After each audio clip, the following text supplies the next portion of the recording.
Mga OFW, ayan galing yan kay Sir Mark Pingris. Hindi lahat ng oras kayo po'y OFW. Hindi lahat ng oras malakas kayo dyan sa abroad. Darating yung time na kayo po'y mag-retire din. Tulad ng lahat ng tao. Then, ngayon pa lamang, mag-iisip ng kayo ng future ninyo. Mag-iipon kayo, mag-i-invest kayo. Tulad ng ginawa ni Sir Mark. Di ba? Huwag yung bigay dito sa kanyang manliligaw, bigay doon sa nakilala sa Facebook, bigay rito sa boyfriend, bigay doon kay pamangkin, kay tatay, nanay, kung sino-sino bibigyan, and then, pag uwi ng Pilipinas, tapos na yung kontrata, magugulat na lang, wala ni 5. Kaya mga OFW, ayan ngayon pa lamang, mag-ipon kayo, think of the future, dahil hindi lahat ng oras, nandiyan kayo sa abroad at malakas kayo.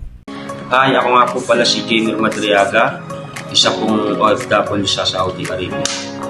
Gusto ko lang po magpasalamat sa CMB community dahil isa po ako sa patunay na kumita at natutulungan